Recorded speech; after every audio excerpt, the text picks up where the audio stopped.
Saudara, pada waktu Abram, masih namanya Abram, belum Abraham. Tuhan panggil Abram. Abram itu orang kafir, saudara. Orang yang gak kenal Tuhan. Tuhan panggil Abram.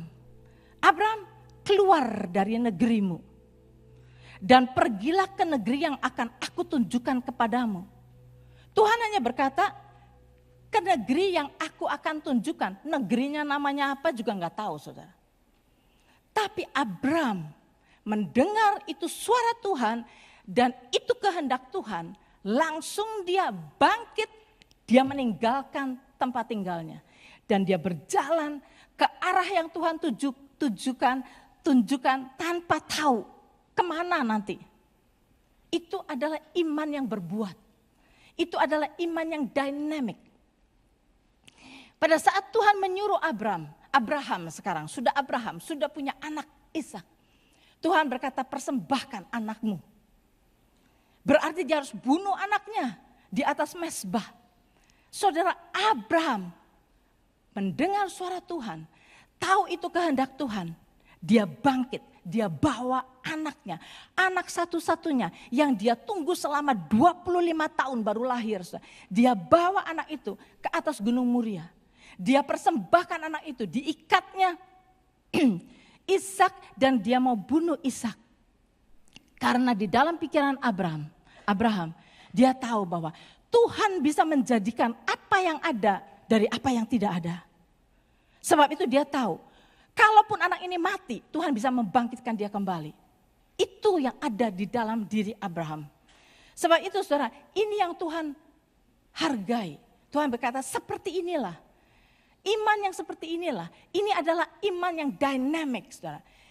Iman kita harus kita tunjukkan, kalau kita memang beriman kepada apa yang Tuhan katakan, tunjukkan dengan perbuatan kita, hidupi apa yang kita percaya itu dan ada di dalamnya. Itu yang harus kita sadari. Jadi saudara, kita di sini dikasih contoh lagi yaitu Rahab. Rahab juga demikian. Rahab itu seorang pelacur kalau saudara ingat. Dia tinggal di kota Yeriko, di tembok Yeriko. Rahab itu pernah mendengar bahwa Allahnya orang Israel itu Allah yang luar biasa. Allahnya orang Israel itu menuntun orang Israel melewati, menyeberangi Laut Merah. Membuka Laut Merah, dia dengar mengenai itu. Dan saudara, dengan dia mendengar, dia kagum kepada Allah. Dan dia percaya bahwa Allahnya orang Israel luar biasa. Dan kalau sekarang orang Israel datang mendatangi Yeriko dan mau menyerang Yeriko, dia tahu, beriman dan percaya kepada Tuhannya orang Israel, pasti Yeriko hancur. Pasti Yeriko kalah. Itulah iman daripada Rahab.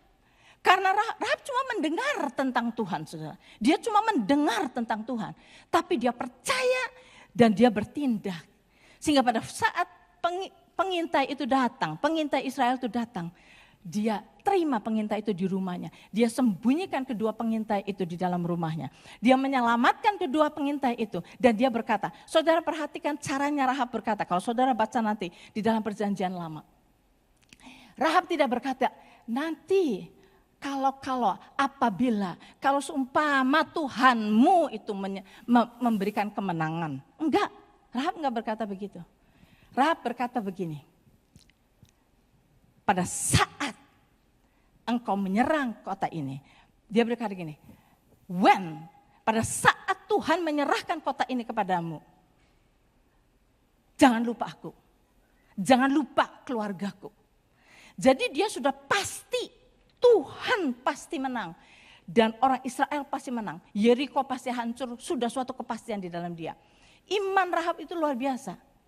Sehingga dia selamatkan dua pengintai itu. Inilah iman yang dynamic.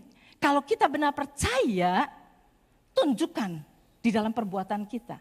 Itu yang dimaksud iman. Nah saudara, sekarang saya percaya saudara sudah tahu ini semua. Tapi saudara, kita akan praktekkan iman ini. Kita akan bersama-sama mempraktekkan iman ini di dalam puji-pujian. Step yang pertama di dalam kita mempraktekkan iman kita, saudara. Saya yakin, saya percaya yang harus kita praktekkan pertama-tama di dalam puji-pujian menghampiri Tuhan. Why puji-pujian? Mengapa puji-pujian? Mengapa kita tidak diajari beriman untuk sembuh? Kenapa kita tidak diajari beriman untuk menerima blessing? Kenapa tidak diajari yang lain dulu? No, yang pertama adalah beriman untuk memasuki hadirat Tuhan. Karena apa? Karena saudara tahu, mengapa Tuhan menyelamatkan kita, saudara? Apa sih rencana Tuhan menyelamatkan kita? Saya sudah katakan berkali-kali di dalam khotbah, kalau saya ingatkan saudara lagi, lihat di dalam Yohanes 3 ayat 16. Yohanes 3 ayat 16 kita semua tahu ayatnya mengatakan bahwa karena demikianlah Allah mengasihi isi dunia ini. Sehingga dikaruniakannya anaknya yang tunggal itu. Supaya barang siapa yang percaya kepada dia tidak binasa, melainkan beroleh hidup yang kekal. Nah saudara, saya sudah terangkan berkali-kali bahwa kebanyakan orang membaca ayat ini, kita semua mengerti, ada di dalam lagu, kita hafal ayat ini. Kebanyakan orang bisa berkata, barang siapa yang percaya kepada dia, kepada Yesus, tidak akan binasa. Stop sampai di situ. Kita sudah berkata, haleluya, saya tidak akan binasa. Apa itu binasa? Binasa itu masuk neraka. Dan kita tahu, saya sudah terima Yesus. Kita semua adalah orang-orang yang sudah terima Yesus. Dan kita berkata, karena saya sudah terima Yesus, oh terima kasih Tuhan, saya tidak akan binasa. Apakah itu saja rencana Tuhan? Yes, kita tidak akan binasa. Yes, saudara terjamin tidak akan masuk neraka. Itu betul. Tetapi kalau saudara perhatikan terusannya, saudara. Tuhan tidak berhenti sampai di situ. Supaya orang yang percaya kepada Yesus tidak binasa, melainkan beroleh hidup yang kekal. Ini saudara, seringkali kita lupakan. Karena kita pikir, ya beroleh hidup kekal, saya ngerti lah. Hidup yang kekal itu apa? Ya hidup terus selama-lamanya gitu kan. Bukan itu maksudnya saudara. Hidup yang kekal yang di ayat ini bukan itu maksudnya. Betul yang disebut hidup kekal itu hidup terus-menerus, betul. Tetapi tahukah kita saudara, bahwa setiap manusia yang diciptakan Tuhan akan hidup selama-lamanya. Kita akan hidup selama-lamanya, saudara tahu? Tinggal, semua orang di dunia ini akan hidup selama-lamanya. Tinggal hidup di mana? Selama-lamanya di mana? Hidup selama-lamanya bersama dengan Tuhan atau hidup selama-lamanya di neraka? Tapi di neraka pun hidup terus, saudara. Tersiksa tapi hidup terus. Jadi manusia itu akan hidup selama-lamanya. Yang dimaksud oleh Tuhan di dalam ayat ini bukan hidup selama-lamanya itu artinya hidup terus-menerus, bukan. Yes, kita akan hidup terus. Tetapi yang dimaksud itu apa? Ayatnya yaitu di Yohanes 17 ayat ketiga. Yohanes 17 ayat ketiga membukakan apa itu artinya hidup yang kekal. Di dalam Yohanes 17 itu Tuhan Yesus sedang berdoa kepada Bapanya. Dan di dalam doanya dia berkata begini, inilah hidup yang kekal itu, yaitu bahwa mereka mengenal Engkau. Dia sedang berkata kepada Bapanya, yaitu mereka mengenal Engkau, satu-satunya Allah yang benar, dan mengenal Yesus Kristus yang telah Engkau utus. Saudara lihat, Tuhan berkata karena demikianlah Allah mengasihi isi dunia ini sehingga dikaruniakannya anaknya yang tunggal itu supaya barang siapa yang percaya kepadanya tidak binasa, tidak akan masuk neraka. Melainkan kita akan hidup kekal, hidup mengenali Bapa, hidup mengenali Yesus. Saudara, pengenalan akan Bapa, pengenalan akan Yesus itu yang terpenting di dalam hidup kita. Karena saudara bisa hafal seluruh Alkitab, saudara bisa mempelajari seluruh Alkitab. Tapi kalau saudara tidak kenal Tuhan, saudara bisa misinterpret firman Tuhan ini. Kalau kita mau membaca sesuatu, kita harus tahu penulisnya. Sebab itu Tuhan, kerinduan hati Tuhan adalah untuk dikenali oleh kita saudara. Dikenali oleh kita. Dia mengenal kita satu persatu. Dan dia ingin dikenali oleh kita. Karena God is love, Tuhan itu kasih. Dan dia ingin mengasihi kita terus, mencurahkan kasihnya. Tapi saudara, orang yang mengasihi seseorang, itu ingin dikasihi balik. Tetapi kita tidak akan bisa mengasihi Tuhan kalau kita tidak mengenal Tuhan. Sebab itu, kenapa saya katakan bahwa iman itu, langkah iman yang pertama yang harus kita lakukanlah itu, kenali Tuhan. Datangi Tuhan. Nah, Tuhan berkata di dalam Mazmur 100 ayat 4 dan 5. Tuhan berkata, masuklah melalui pintu gerbangnya dengan nyanyian syukur dan ke dalam pelatarannya dengan puji-pujian. Bersyukurlah kepadanya dan pujilah namanya. Sebab Tuhan itu baik, kasih setianya untuk selama-lamanya dan kesetiaannya tetap turun-temurun. Jadi saudara, ini firman dari Tuhan. Tuhan katakan kepada kita, masuklah melalui pintu gerbang Tuhan dengan nyanyian syukur. Jadi inilah kehendak Tuhan, inilah firman Tuhan. Apakah kita percaya bahwa ini yang Tuhan kehendaki? Apakah kita beriman bahwa Tuhan ingin kita melakukan ini? Kalau kita imani ayat ini, maka mari kita lakukan. Masuk, jumpai Tuhan. Kalau kita mau mengenal Tuhan, kita harus menjumpai Dia. Saudara, di sini ada tamu dari Michigan, Pak Edi sama Tirsa. Saya katakan mereka adalah pekerja yang melayani Tuhan di Michigan dengan setia sekali. Tirsa setiap minggu, saudara, ngajar Sunday School setiap minggu. Edi mengurus administrasi di sana, excellent. Nah, kalau saya introduce saudara pada mereka, saudara bilang, saya kepengen kenal tuh yang namanya Edi. Kalau saudara mau kenal, jumpai dia setelah kebaktian.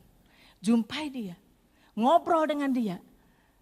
Maka saudara akan mengenal dia. Tapi kalau saudara nggak mau menjumpai dia, nggak mau bertemu dengan dia, kapan saudara akan bisa mengenal dia?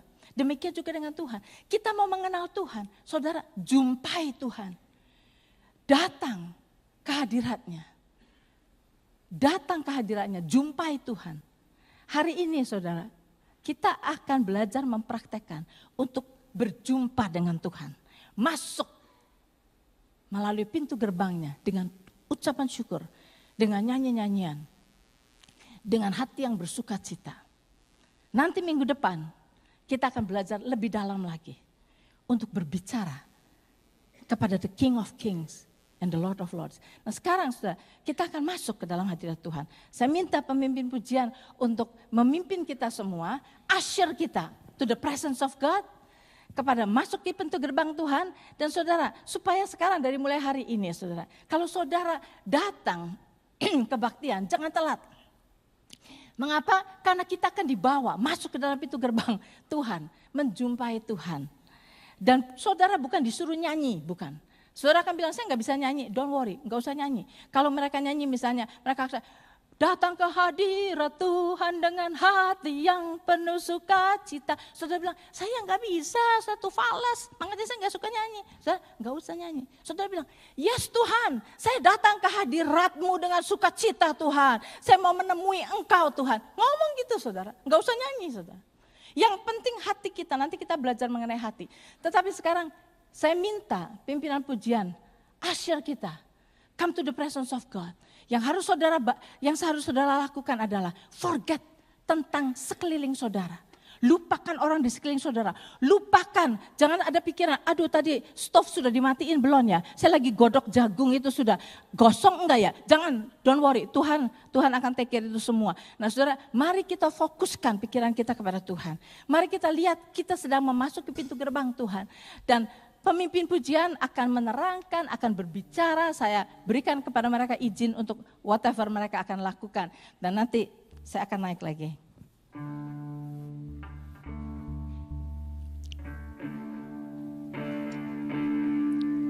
Siap masuk hadirat Tuhan? Siap ambil langkah iman untuk bersuka?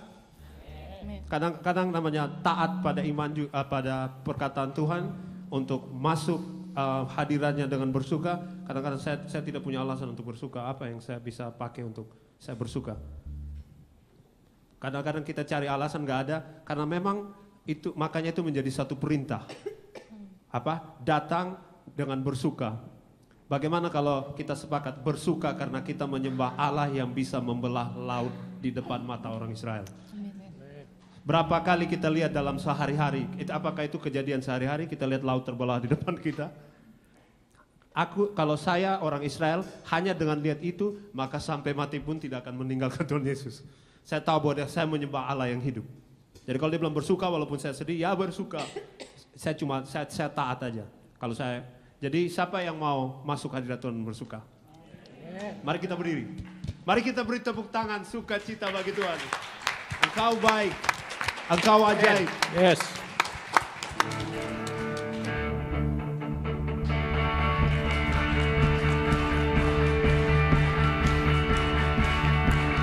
Masuk hadiratnya dengan hati bersyukur, masuk gerbangnya dengan pujian, bermazmurlah bagi Dia, nyanyikan nyanyian baru, bersukacita sekarang, tinggikan Dia. Masuk hadiratnya dengan hati bersyukur, masuk gerbangnya dengan pujian, bermazmurlah bagi Dia, nyanyikan nyanyian baru, bersukacita sekarang, menyembah Dia. Saat hati bersyukur dan jiwa pun bersuka, hadirat Allah ada dalam pujian. Saat kami menyembah dan tangan pun terangkat, Tuhan hadir dalam pujian umatnya. Amin. Masuk hadiratnya. Masuk hadiratnya dengan hati bersyukur, masuk gerbangnya dengan pujian, bermazmurlah bagi Dia, nyanyian nyanyian baru, bersukacita sekarang, tinggikan Dia. Masuk hadiratnya dengan hati bersyukur, masuk gerbangnya dengan pujian, bermazmurlah bagi Dia, nyanyikan nyanyian baru, bersukacita sekarang, menyembah Dia. Saat hati bersyukur dan jiwa pun bersuka, hadirat Allah nyata dalam pujian. Saat kami menyembah dan tangan pun terangkat, Tuhan hadir dalam pujian umatnya. Hati bersyukur. Saat hati bersyukur dan jiwa pun bersuka, hadirat Allah nyata dalam pujian. Saat kami menyembah dan tangan pun terangkat, Tuhan hadir dalam pujian umatnya. Tuhan hadir. Tuhan hadir dalam pujian umatnya. Tuhan hadir dalam pujian umatnya.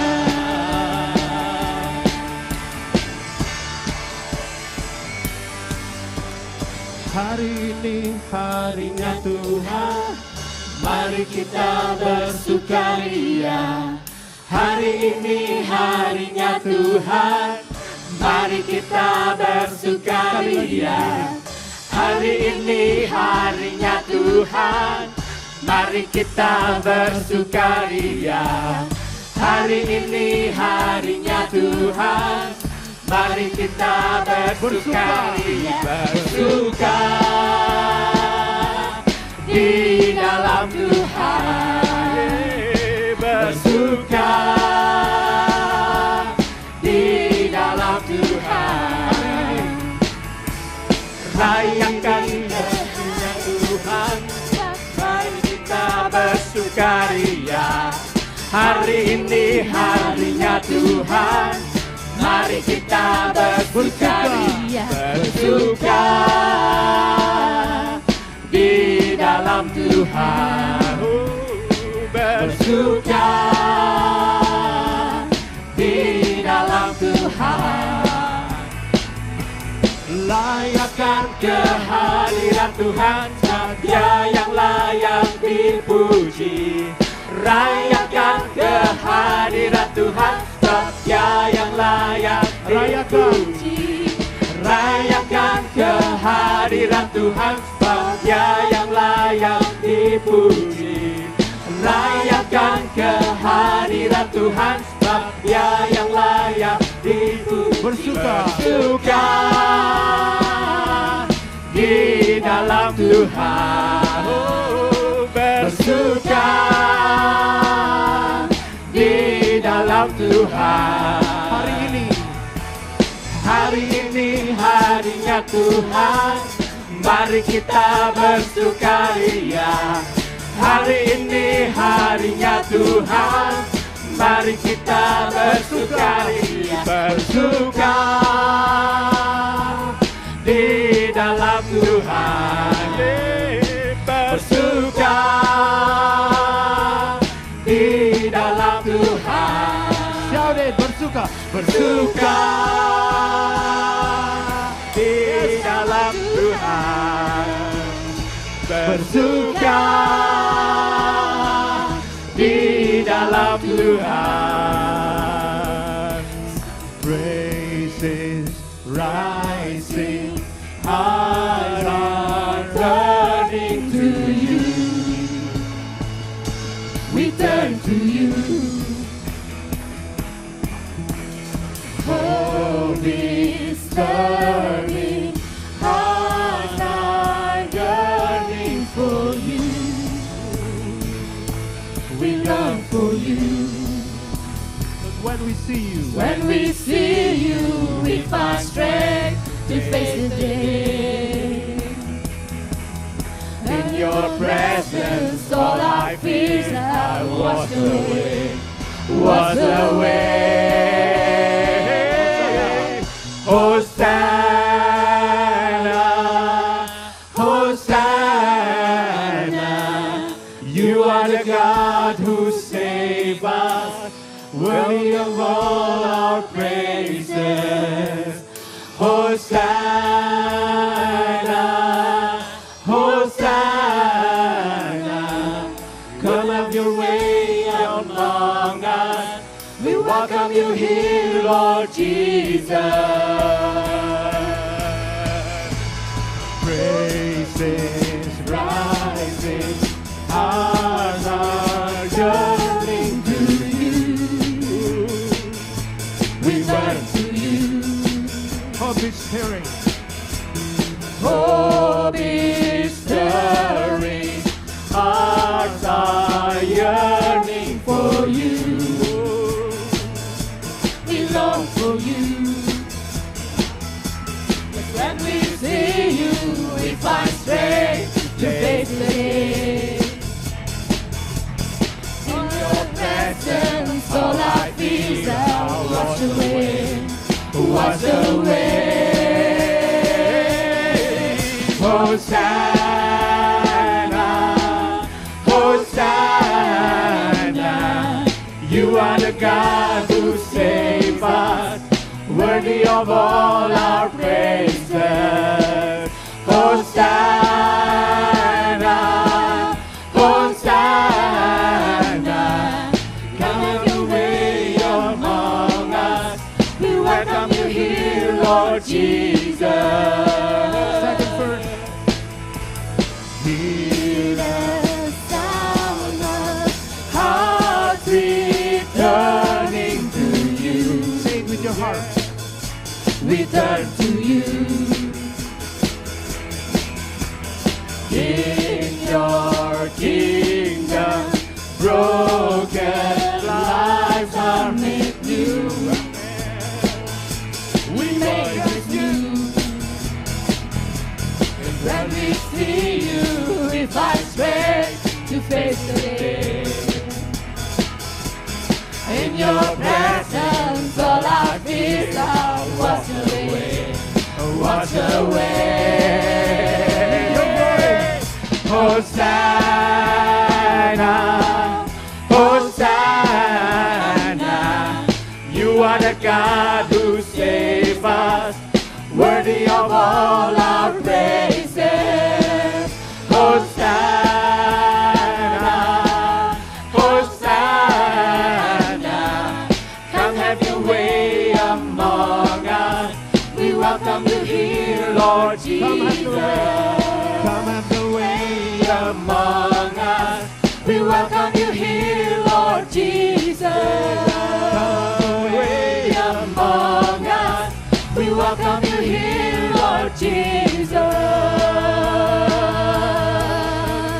Bersuka, bersuka dalam Tuhan. Mari bersuka, bersukacitalah. Bersuka, bersuka dalam Tuhan. Sekarang bersuka, bersukacitalah. Bersuka, bersuka dalam Tuhan. Mari bersuka, bersukacitalah.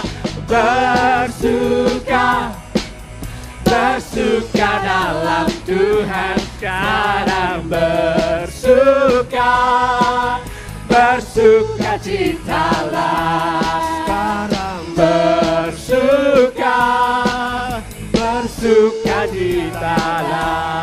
Sekarang bersuka, bersukacitalah.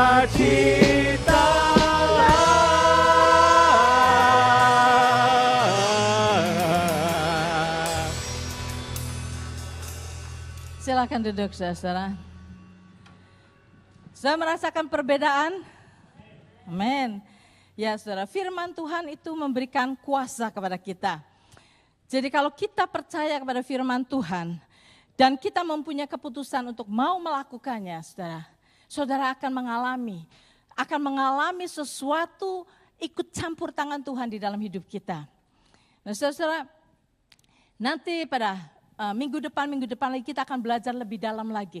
Apa efeknya puji-pujian di dalam hidup kita? Saudara tahu enggak, puji-pujian itu memberikan efek kepada 3 bagian. Kepada hidup kita sendiri.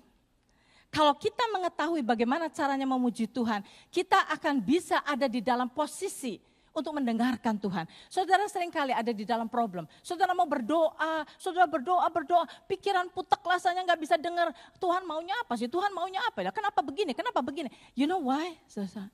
Karena saudara tidak bisa enter in the presence of God. Kalau kita sudah ada di hadirat Tuhan, kita tahu bagaimana membawa diri kita di hadirat Tuhan. Melupakan semuanya. Just Tuhan nomor 1 yang ada di hadapan kita. Kita akan ada di dalam posisi untuk bisa mendengar apa yang Tuhan katakan. Kita bisa mendengarkan perkataan Tuhan ke kanan atau ke kiri. Seringkali kita nggak bisa dengar, you know why? Karena kita tidak ada di dalam posisi untuk mendengarkan Tuhan. Nah, puji-pujian membawa kita ke situ. Puji-pujian memberikan kepada kita damai. Puji-pujian memberikan kepada kita kekuatan. Puji-pujian kalau kita tahu bagaimana memuji Tuhan. Dan kedua, puji-pujian itu memberi efek yang dahsyat kepada iblis. Saudara akan belajar nanti, minggu ketiga. Bagaimana iblis ketakutan. Kalau kita memuji Tuhan dengan segenap hati kita, ada kuasa yang akan membuat iblis run away. Sehingga segala problem yang dia mau limpahkan kepada kita tidak akan bisa menguasai kita. Kalau kita ada di dalam puji-pujian. Dan yang ketiga adalah memberikan efek yang indah kepada Tuhan. Itulah yang Tuhan idam-idamkan. Nah, saudara-saudara, kita akan menyenangkan hati Tuhan. Kita diciptakan, saudara, for God's pleasure. Kita diciptakan untuk the pleasure of God. Jadi jangan sampai kita terlalu fokus untuk ini, melayani. Betul, melayani itu menyenangkan Tuhan. Tetapi kalau kita bisa datang ke hadirat Tuhan dengan hati yang bersuka cita, itu lebih lagi menyenangkan hati Tuhan. So itu pada hari ini saya akan teruskan. Ada satu hal yang tadi saya sudah melihat saudara-saudara mulai boleh dibilang comment yourself. Saya mau memuji Tuhan, saya mau enter the gate of God. Itu bagus. Dan ada satu hal lagi yang kita harus sama-sama benar-benar menangkapnya, menjiwainya. Yaitu Tuhan ingin kita melakukan semuanya dengan sukacita. Bukan sekedar duty. Bukan ya karena disuruh Tuhan ya udahlah. Ya karena pimpinan pujiannya bilang ayo berdiri, ayo begini. Ya kalau enggak enak kan kalau enggak ikut. Jangan saudara. Kita harus punya hati yang bersukacita. Kita harus mempunyai hati yang rela, punya kerelaan dan kita looking forward untuk bertemu dengan Tuhan. Seperti itu. Karena saudara kalau baca di dalam perjanjian lama, ada banyak sekali tertulis bagaimana Tuhan marah kepada orang Israel. Saudara, orang Israel itu pada waktu hidup di dalam perjanjian lama, hidup di dalam hukum Taurat, hukumnya banyak sekali. Mereka harus melakukan, ini harus ada perayaan, ini harus ada banyak sekali. Ada banyak sekali law, hukum-hukum yang harus mereka turuti. Dan mereka mengikuti semuanya, saudara.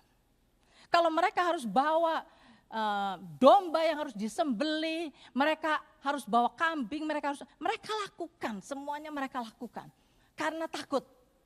Kalau nggak ngelakukan mereka takut. So itu mereka lakukan semuanya.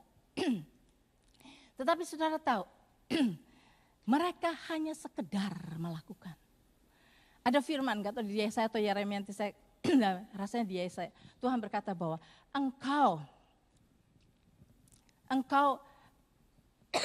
dengan mulutmu engkau memuji aku. Tetapi hatimu jauh daripadaku. Tuhan berkata begitu. Hatimu jauh daripadaku. Engkau hanya pakai mulut saja. Sebab itu, saudara, yang Tuhan mau adalah hati kita.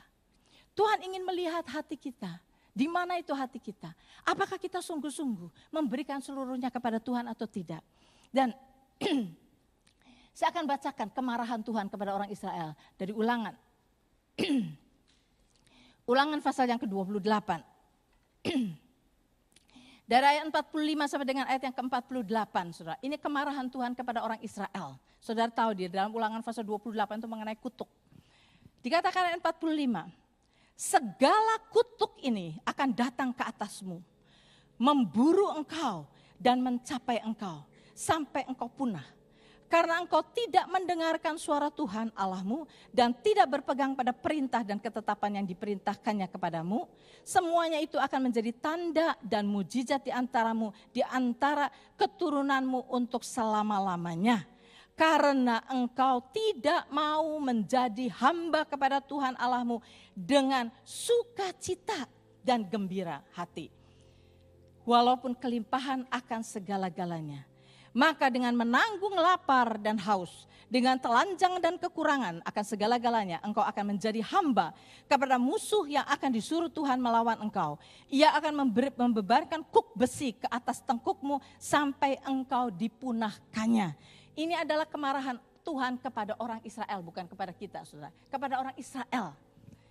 Dan mengapa Tuhan marah kepada orang Israel sampai mengatakan dia akan mengutuk dan sebagainya. By the way, saya sudah berikan firman pada saat yang lalu.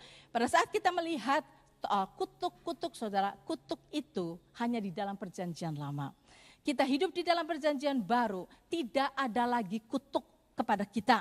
Karena kutuk itu sudah ditanggung oleh Yesus semuanya. Dikatakan terkutuklah orang yang tergantung di atas pohon, di atas kayu. Jadi tidak ada kutuk di dalam perjanjian baru. Tetapi saya mau nyatakan, saya hanya mau berikan gambaran kepada saudara. Seperti apa marahnya Tuhan kepada orang Israel. Kenapa Tuhan sampai pada zaman dulu Tuhan mengutuk. Tuhan mengutuk memang. Tapi kalau kita lihat di sini, mengapa? Kuncinya di mana sampai Tuhan marah? Di dalam ayat 47 dikatakan, karena engkau tidak mau menjadi hamba kepada Tuhan Allahmu dengan sukacita dan gembira. Tidak ada rasa sukacita, walaupun kau hidup di dalam kelimpahan. Tuhan memberkati orang Israel dengan luar biasa. Tetapi berkat Tuhan mereka terima, tetapi pada saat mereka harus melakukan sesuatu buat Tuhan, melakukan apa yang Tuhan katakan, mereka melakukannya tidak dengan sukacita. Mereka melakukan dengan terpaksa. Sampai kalau saudara baca di dalam perjanjian lama, banyak sekali bagaimana orang Israel itu, mereka disuruh membawa persembahan, misalnya persembahan kambing untuk disembelih, yang keluarga seperti ini harus membawa domba kepada Tuhan. Saudara tahu, Tuhan berkata, berikan kepada Tuhan binatang yang tidak bercacat. Tidak bercacat. Mengapa harus tidak bercacat? Karena domba yang akan diserahkan kepada Tuhan untuk disembelih itu melambangkan Yesus sendiri. Anak Allah yang tidak berdosa yang akan disembelih, yang akan mati buat kita. Itulah sebabnya domba yang perlu dibawa adalah domba yang tidak bercacat. Representing Tuhan Yesus yang tidak bercacat, yang tidak ada dosanya. Dan apa yang mereka persembahkan kepada Tuhan itu bukan untuk Tuhan. Tetapi untuk mereka, untuk orang Israel sendiri. Untuk mempengingatkan orang Israel bahwa dosanya sudah ditebus, akan ditebus oleh Yesus nanti. Domba Allah yang hidup, yang akan menebus dosa mereka. Domba ini yang mereka harus bawa adalah demi mereka sendiri, bukan untuk Tuhan. Tetapi saudara tahu bagaimana orang Israel? Pada waktu mereka mau membawa kambing domba, mereka bawa kambing yang buta, bawa domba yang timpang, mereka bawa sisa-sisa yang mereka tidak suka, itu yang mereka bawa kepada Tuhan. Nah dari sinilah yang membuat Tuhan marah. Tuhan marah. Mereka tidak memberikan apa yang Tuhan suruh mereka lakukan itu dengan sukacita. Mereka lakukan dengan seenaknya saja. Itu adalah menghina Tuhan. Menghina Tuhan. Nanti saudara baca di Mazmur 50, Tuhan berkata, aku tidak butuh itu semua korban bakaran itu, aku gak butuh. Tuhan berkata, semua marga satwa di dalam dunia ini milikku. Kalau aku lapar, kata Tuhan, aku punya semuanya. Aku tidak butuh itu. Semua yang Tuhan suruh lakukan, mereka lakukan adalah demi untuk kebaikan mereka sendiri, bukan untuk Tuhan. Demi untuk mereka mengingatkan diri mereka bahwa seorang penebus akan menebus dosa mereka. Itu, tetapi mereka enggak ngerti, saudara. Melakukan semuanya dengan seenaknya. Itulah sebabnya kutuk turun ke atas mereka. Nah sekarang saya mau melihat, kutuk adalah pada perjanjian lama, tidak pada perjanjian baru. Tetapi persamaannya kutuk di dalam perjanjian lama itu, apa di dalam perjanjian baru, saudara? Di dalam perjanjian baru itu sama dengan kita membuka pintu kepada iblis untuk bekerja di dalam hidup kita. Karena begini, saudara. Apa yang orang Israel lakukan, misalnya mereka mereka bertugas untuk membawa, Tuhan suruh mereka membawa domba. Mereka pergi ke ternaknya, dilihat ternaknya, yang ini bagus, yang ini sehat, yang ini gemuk, yang ini. Lah yang ini aja yang timpang. Tahu kalau saya bawa yang timpang juga enggak kelihatan, orang juga enggak tahu. Ambil aja yang timpang. Dan pada saat mereka memilih saja, iblis berkata, enggak usah yang bagus-bagus. Yang buta juga enggak apa-apa, enggak ada yang tahu kok. Enggak ada yang tahu kok. Bawa aja yang buta. Iya benar juga ya. Dia mengikuti apa yang iblis katakan. Sama dengan kita, saudara. Kalau kita juga di dalam puji-pujian, ya kita sedang berbicara tentang pujian. Ya, kalau kita mendengarkan apa yang iblis katakan, tadi berkata bersorak-soraklah untuk Tuhan. Kita berkata, sorak-sorak kayak anak kecil aja.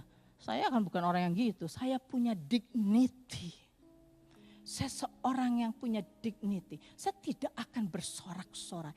Dari mana itu ide, saudara? Dari iblis. Iblis berkata begini, ngapain kamu gitu? Malu-maluin kamu gitu. Iya benar, malu-maluin.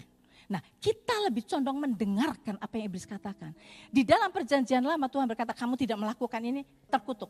Tetapi di dalam perjanjian baru, saudara, kalau kita mendengarkan apa yang iblis katakan, kita membuka pintu kepada iblis untuk melakukan sesuatu di dalam hidup kita.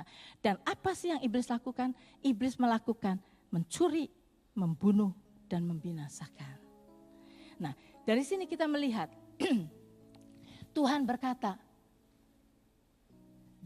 lihat hatimu, lihat hatimu. Pada saat kita mau melakukan sesuatu, akan ada iblis berkata di dalam diri kita.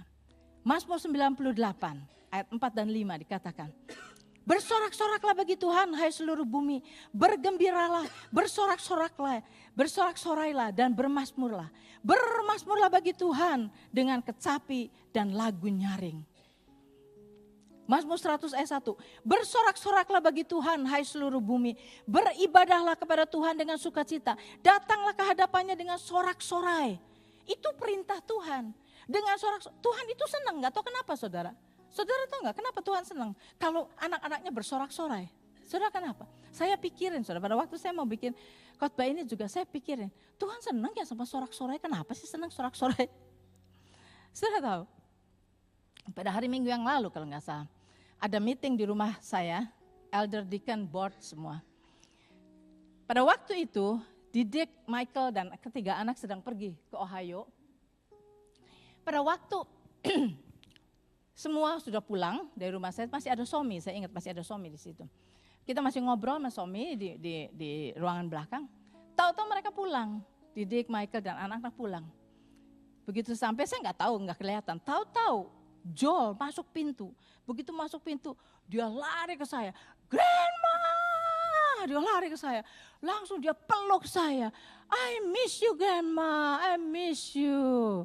Nah gitu, saya bilang, hey. Terus sebentar lagi, si Nessa lari. Grandma! Lari ke saya. Dia peluk saya. Oh, I miss you Grandma. Sebentar lagi yang paling kecil si Zeki. Zeki datang saya. Grandma! Dia rasa. Saudara tahu, saya senang sekali. Senang sekali saudara. Anak itu Grandma, saya senang. Saya senang ngelihat cucu saya itu lari, merindukan saya. Saya senang mereka itu senang ketemu sama saya senang sekali. Just dari tindakan mereka saja membuat saya, aduh bisa beliin apa ya buat mereka ya. Aduh saya kepengen belikan sesuatu buat mereka. Kenapa? Senang saudara. Dan saya dari situ saya melihat bahwa seperti itu hati Tuhan. Kalau kita datang ke Tuhan itu dengan hati yang sungguh-sungguh mau ketemu Tuhan. Tuhan saya mau ketemu Engkau, saya mau ketemu Engkau. Itu yang menyenangkan hati Tuhan. Tetapi kita tahu pada saat kita baca ini, saya percaya saudara udah dengar ini. Bersorak-soraklah, bersorak-sorak sering dibacakan oleh pemimpin pujian. Tapi kita baca sorak-sorak, ngapain lagi sorak-sorak? Apanya lagi yang disorakin? Saya lagi baru kehilangan kerjaan, sorak-sorak. Nah, siapa yang berbicara pada kita itu? Iblis. Iblis bilang, ngapain kamu bersorak-sorak? Kamu baru kehilangan kerjaan. Sorak-sorak apa? Hipokrit. Nah kita iya hipokrit.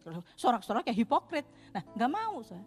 Nah kita sudah membuka celah buat iblis. Saudara, memang gak selalu kita kepengen memuji Tuhan. Gak selalu. Daud saudara. Dikejar-kejar Saul terus-menerus, mau dibunuh terus-terusan. Apa enaknya saudara, berapa belas tahun loh Daud di dalam keadaan seperti itu. Dan pada saat seperti itu saudara, apa yang Daud lakukan? Daud itu tahu benar. Daud berkata, Mazmur 103 ayat 1 dan 2 dikatakan, pujilah Tuhan hai jiwaku, pujilah namanya yang kudus. Hai segenap batinku, pujilah Tuhan hai jiwaku dan janganlah lupakan segala kebaikannya. Mazmur 103 ayat 1-2. Dia berkata pujilah, dia komen jiwanya. Dia memerintahkan jiwanya, pujilah Tuhan hai jiwaku. I know jiwa kamu lagi sedih, I know kamu lagi stres, I know but. Dia bilang jiwaku pujilah Tuhan, jiwaku pujilah Tuhan. Dia berkata demikian dan dia memuji Tuhan. Saudara. Kemudian di dalam Mazmur 108 ayat 2 dan 4. Daud juga berkata begini. Hatiku siap ya Allah. Aku mau menyanyi. Aku mau bermazmur. Bangunlah hai jiwaku. Bangunlah hai gambus dan kecapi. Aku mau membangun fajar.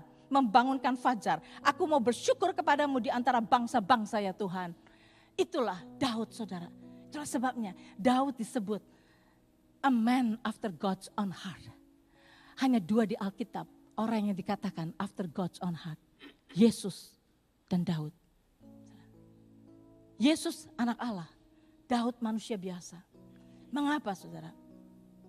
Daud itu hatinya benar-benar memuji Tuhan, hatinya sungguh-sungguh. Pada waktu dia membawa tabut Allah memasuki Yerusalem, dia buka jubahnya, dia menari-nari dengan wanita-wanita, budak-budak wanita dikatakan. Dia menari-nari. Pada saat itu Mikal, istrinya, melihat dari jendela atas ke bawah. Itu suamiku, malu-maluin. Ya. Pada saat Daud masuk ke rumahnya, Mikal berkata, engkau seorang raja, memalukan dirimu, menari-nari dengan budak-budak wanita itu. Dia bilang, gak tahu malu. Daud berkata, untuk Allahku yang sudah mengangkat aku menjadi raja dengan menyisihkan bapamu itu, aku akan memuji dia. Even dengan yang lebih hina dari ini, aku akan puji Tuhan. Itulah hati Daud, saudara. Hatinya all the way untuk Tuhan. Hatinya hanya untuk Tuhan. Dan seperti itu, nanti pada minggu-minggu yang akan datang, kita akan belajar saudara. Orang yang hatinya seperti itu, apa advantage-nya buat kita saudara. Kalau kita bisa cultivate hati kita untuk seperti Daud yang seperti itu. Sebab itu saudara, pada saat kita mau memuji Tuhan, akan ada dua suara. Firman Tuhan berkata, bersorak-soraklah. Mazmur 47 ayat 23, bertepuk-tepuk tanganlah. Hai bangsa, bertepuk tangan, ngapain kayak anak kecil bertepuk tangan? Iblis bilang begitu, ngapain bertepuk tangan? Kayak anak kecil aja kamu ini fanatik. Nah ini gitu, langsung kita dengerin iblis, kita langsung begini, saya gak mau tepuk tangan. Malah saudara mungkin pegang kursi di depan saudara karena saudara gak mau bertepuk tangan. Saudara, Tuhan berkata bertepuk tangan, iblis berkata jangan. Yang mana? Yang saudara mau pilih. Kalau saudara baca di dalam Roma 6, ayat yang ke-16, saya enggak berikan ayat itu. Roma 6 ayat 16, saudara akan bisa tahu, dikatakan di situ. Roma 6:16, apakah kamu tidak tahu bahwa apabila kamu menyerahkan dirimu kepada seseorang sebagai hamba untuk mentaatinya, kamu adalah hamba orang itu yang harus kamu taati, baik dalam dosa yang memimpin kamu kepada kematian maupun dalam ketaatan yang memimpin kamu kepada kebenaran. Jadi saudara di dalam Roma 6 ayat 16 itu saudara catat. Saudara, kepada siapa yang kita turuti, kita menjadi hamba daripada itu. Kalau kita menuruti apa yang iblis katakan kepada kita, kita membuka pintu kepada iblis untuk masuk ke dalam hidup kita. Dan itu similar dengan di dalam perjanjian lama adalah kutuk. Tuhan tidak mengutuki kita, tetapi iblis. Kalau kita buka pintu kepada dia, kita mau menurut kepada dia akan melakukan sesuatu di dalam hidup kita. So itu saudara, biar pada hari ini kita puji Tuhan lagi, kita akan tinggikan Tuhan. Dan pada waktu saudara masuk ke hadirat Tuhan, bayangkan Tuhan saudara. Bayangkan Tuhan ada di sini. Jangan saudara melihat kanan kiri, jangan melihat orang di sebelah saudara. Anggap aja mereka enggak ada. Anggap saudara sendirian dengan Tuhan. Nanti saya akan share juga nanti mengenai, mungkin minggu depan, mengenai membayangkan. Tanpa imagination saudara, kita enggak akan. Saudara lihat ini gedung. Ini gedung terjadi. Pertama-tama saudara tahu ada di mana?